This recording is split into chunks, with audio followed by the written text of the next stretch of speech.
ನಮಸ್ಕಾರ. ಎಲ್ಲರೂ ಆರಾಮಲ್ಲ? ಐ ಹೋಪ್ ಎಲ್ಲರೂ ಕೂಡ ಚೆನ್ನಾಗಿದ್ದೀರಿ ಅಂತ ಅಂದ್ಕೋತೀನಿ. ರೀಸೆಂಟಾಗಿ ನಾವು ಹೋಗಿರೋದು one of my favourite place ಆಗಿರುವಂಥ ಗೋಕರ್ಣದ ಶ್ರೀ ಮಹಾಬಲೇಶ್ವರ ದೇವಸ್ಥಾನಕ್ಕೆ. ಈ ಒಂದು ಕ್ಷೇತ್ರ ಇರೋದು ಉತ್ತರ ಕನ್ನಡ ಜಿಲ್ಲೆಯ ಕುಮಟಾ ತಾಲೂಕಿನಲ್ಲಿ. ಹಸಿರು ಸಮೃದ್ಧಿಯಿಂದ ಪ್ರಕೃತಿಯ ಮಡಿಲಲ್ಲಿ ಈ ಒಂದು ಕ್ಷೇತ್ರ ಇದೆ. ಈ ಒಂದು ಕ್ಷೇತ್ರದಲ್ಲಿ ಅಘನಾಶಿನಿ ಮತ್ತು ಗಂಗಾವಳಿ ಎಂಬ 2 ನದಿಗಳ ಸಂಗಮವಾಗುತ್ತೆ. ಆ ಸಂಗಮವಾಗುವಂತಹ ಜಾಗದಲ್ಲಿ ಗೋವಿನ ಕಿವಿಯ ಆಕಾರವನ್ನು ಪಡೆದುಕೊಳ್ಳೋದ್ರಿಂದ ಇದಕ್ಕೆ ಗೋಕರ್ಣ ಅಂತ ಕರೀತಾರೆ ಅಂತಲೂ ಕೂಡ ಹೇಳ್ತಾರೆ. ಹಾಗೆ ಈ ಒಂದು ಕ್ಷೇತ್ರಕ್ಕೆ ಭೂ ಕೈಲಾಸ, ದಕ್ಷಿಣ ಕಾಶಿ, ಮುಕ್ತಿ ಕ್ಷೇತ್ರ ಅಂತಲೂ ಕೂಡ ಕರೆಯಲಾಗುತ್ತೆ. ಹಾಗೆ ಈ ಒಂದು ಕ್ಷೇತ್ರಕ್ಕೆ ಪೌರಾಣಿಕ ಹಿನ್ನೆಲೆ ಕೂಡ ಇದೆ. ರಾವಣ ಶಿವನ ಕುರಿತು ತಪಸ್ಸನ್ನು ಮಾಡಿ ಆತ್ಮಲಿಂಗವನ್ನು ವರವಾಗಿ ಪಡೆದುಕೊಳ್ತಾರೆ. ಶಿವಪ್ಪ ಆತ್ಮಲಿಂಗವನ್ನು ರಾವಣನ ಕೈಗೆ ಕೊಡುವಾಗ, ನೀನೇನಾದರೂ ಈ ಆತ್ಮಲಿಂಗವನ್ನು ನೆಲಕ್ಕಿಟ್ಟರೆ ಅದು ಅಲ್ಲೇ ಸ್ಥಾಪನೆ ಆಗುತ್ತೆ ಅಂತ ಹೇಳಿರ್ತಾರೆ. ಸರಿ ಅಂತ ಅಂದ್ಬಿಟ್ಟು ರಾವಣ ಆತ್ಮಲಿಂಗವನ್ನು ಲಂಕೆಗೆ ತೆಗೆದುಕೊಂಡು ಹೋಗ್ತಿರುವಾಗ ದೇವಾನುದೇವತೆಗಳೆಲ್ಲ ಸಭೆ ಸೇರಿ ಈ ಆತ್ಮಲಿಂಗ ಲಂಕೆಯಲ್ಲಿ ಏನಾದರೂ ಸ್ಥಾಪನೆ ಆದರೆ ರಾವಣನಿಂದ ಸಮಸ್ಯೆಗಳು ಹೆಚ್ಚಾಗ್ತವೆ ಅಂತ ಯೋಚನೆ ಮಾಡ್ತಾರೆ. ಆಗ ವಿಷ್ಣುದೇವ ಮತ್ತು ಗಣೇಶ ಸೇರಿಬಿಟ್ಟು ಈ ಆತ್ಮಲಿಂಗವನ್ನು ಲಂಕೆಗೆ ತಗೊಂಡು ಹೋಗೋದ್ರಿಂದ ತಡೆಯೋದಕ್ಕೆ ಒಂದು ಯೋಜನೆಯನ್ನು ಮಾಡ್ತಾರೆ. ಹಾಗೆಯೇ ವಿಷ್ಣುದೇವ ಏನು ಮಾಡ್ತಾರೆ ಅಂದರೆ, ಮಧ್ಯಾಹ್ನದ ಹೊತ್ತಿಗೆ ಸುದರ್ಶನ ಚಕ್ರವನ್ನು ಸೂರ್ಯದೇವನಿಗೆ ಅಡ್ಡದಾಗಿ ಹಿಡಿತಾರೆ.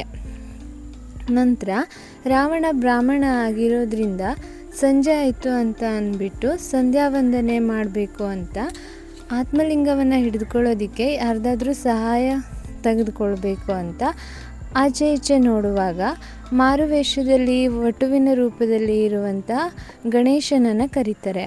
ಗಣೇಶನ ಹತ್ರ, ನೀನು ಈ ಆತ್ಮಲಿಂಗವನ್ನು ಹಿಡಿದುಕೊಂಡಿರು, ನಾನು ಸಂಧ್ಯಾ ವಂದನೆ ಮಾಡಿ ಮುಗಿಸಿ ಬರ್ತೇನೆ ಆದಷ್ಟು ಬೇಗ ಅಂತ ಹೇಳ್ತಾರೆ. ಪುಟ್ಟ ಬಾಲಕನ ರೂಪದಲ್ಲಿರೋ ಗಣೇಶ, ಈ ಆತ್ಮಲಿಂಗ ತುಂಬಾ ಭಾರ ಇದೆ, ನನಗೇನಾದರೂ ಭಾರ ಆಯಿತು ಅಂದರೆ ನಾನು 3 ಸಾರಿ ನಿನ್ನ ಹೆಸರನ್ನು ಕೂಗ್ತೇನೆ, ನೀನೇನಾದರೂ ಬಂದಿಲ್ಲ ಅಂದರೆ ನಾನು ನೆಲಕ್ಕಿಡ್ತೇನೆ ಅಂತ ಹೇಳಿರ್ತಾರೆ. ಆಗ ರಾವಣ ಒಪ್ಕೊಂಡು ಸಂಧ್ಯಾ ವಂದನೆ ಮಾಡೋದಕ್ಕೆ ಅಂತ ಸಮುದ್ರದ ಕಡೆಗೆ ಹೋಗ್ತಾರೆ. ಉಪಾಯದಿಂದ ಗಣೇಶ 3 ಸಾರಿ ರಾವಣನ ಹೆಸರನ್ನು ಕೂಗ್ಬಿಟ್ಟು ಗೋಕರ್ಣ ಕ್ಷೇತ್ರದಲ್ಲಿ ಈ ಆತ್ಮಲಿಂಗವನ್ನು ಭೂಸ್ಪರ್ಶ ಮಾಡ್ತಾರೆ.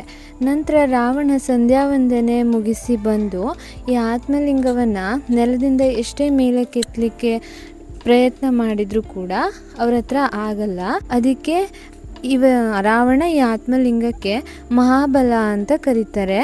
ಈಗ ಈ ಗೋಕರ್ಣ ಕ್ಷೇತ್ರಕ್ಕೆ ಶ್ರೀ ಮಹಾಬಲೇಶ್ವರ ದೇವಸ್ಥಾನ ಅಂತಲೇ ಇದು ಪ್ರಸಿದ್ಧಿಯನ್ನು ಹೊಂದಿದೆ. ಇಂದಿಗೂ ಕೂಡ ಈ ಕ್ಷೇತ್ರದಲ್ಲಿ ಆತ್ಮಲಿಂಗವನ್ನು ಸ್ಪರ್ಶ ಮಾಡ್ಬೋದು. ನಿಜವಾಗ್ಲೂ ಕೂಡ ಈ ಒಂದು ಕ್ಷೇತ್ರಕ್ಕೆ ಪ್ರವೇಶ ಮಾಡಿದಾಗ ಸಿಗುವಂತಹ ಖುಷಿ ಹೇಳಲಿಕ್ಕೆ ಸಾಧ್ಯ ಇಲ್ಲ ಅಂತಲೇ ಹೇಳ್ಬೋದು. ಆತ್ಮಲಿಂಗವನ್ನು ಸ್ಪರ್ಶ ಮಾಡೋದಾಗಿರ್ಬೋದು, ಆ ದೇವಸ್ಥಾನದ ಒಳಗಡೆ ನಿಂತುಕೊಂಡು ಅಲ್ಲಿಯ ಒಂದು ಪರಿಸರವನ್ನು ಗಮನಿಸೋದ್ರಿಂದಾಗಿರ್ಬೋದು, ನಿಜವಾಗ್ಲೂ ಒಂದು ಬೇರೆ ಲೋಕಕ್ಕೇ ಕರ್ಕೊಂಡು ಹೋಗುತ್ತೆ ಅನ್ಬೋದು. ಅಷ್ಟು ಖುಷಿ ಆಗುತ್ತೆ, ಅಷ್ಟೇ ಒಳ್ಳೆ ಅನುಭವಗಳು ಅಲ್ಲಿ ಸಿಗತ್ತೆ ಅಂತ ಹೇಳ್ಬೋದು. ಹಾಗೆ ಈ ಮಹಾಬಲೇಶ್ವರ ದೇವಸ್ಥಾನದ ಪಕ್ಕದಲ್ಲೇ ಮಹಾಗಣಪತಿ ದೇವಸ್ಥಾನ ಕೂಡ ಇದೆ. ಹಾಗೆ ಭದ್ರಕಾಳಿ ದೇವಸ್ಥಾನ, ಕೋಟಿ ತೀರ್ಥ ಕೂಡ ಈ ಕ್ಷೇತ್ರದಲ್ಲಿ ಇದೆ. ಹಾಗೆ ಇಲ್ಲಿ ಬರೋದಾದರೆ ಪುರುಷರಿಗೆ ಪಂಚೆ ಕಂಪಲ್ಸರಿ, ಹಾಗೆ ಮಹಿಳೆಯರಿಗೆ ಸಾರಿ ಅಥವಾ ಚೂಡಿದಾರ್ ಅಥವಾ ಟ್ರೆಡಿಷ್ನಲ್ ಡ್ರೆಸ್ಸು ಇಲ್ಲಿ ಕಂಪಲ್ಸರಿ, ಆಯಿತಾ. ಆದಷ್ಟು ಬೇಗ ನೀವು ಈ ಕ್ಷೇತ್ರಕ್ಕೆ ಬರುವಂತಾಗಲಿ, ಆತ್ಮಲಿಂಗವನ್ನು ನೀವು ಆದಷ್ಟು ಬೇಗ ಸ್ಪರ್ಶ ಮಾಡುವಂತಾಗಲಿ ಅಂತ ಹೇಳೋಕ್ಕೆ ಇಷ್ಟಪಡ್ತೀನಿ. ಹಾಗೆ ಈ ವಿಡಿಯೋ ನಿಮಗೆ ಇಷ್ಟ ಆಗಿರುತ್ತೆ ಅಂತ ಅಂದ್ಕೋತೀನಿ. ಆದಷ್ಟು ಬೇಗ ಇನ್ನೊಂದು ವಿಡಿಯೋ ಜೊತೆ ಮತ್ತೆ ಸಿಗ್ತೀನಿ. ಶಿವಪ್ಪ ಎಲ್ರಿಗೂ ಒಳ್ಳೇದು ಮಾಡಲಿ ಅಂತ ಹೇಳ್ತಾ ನಮಸ್ಕಾರ.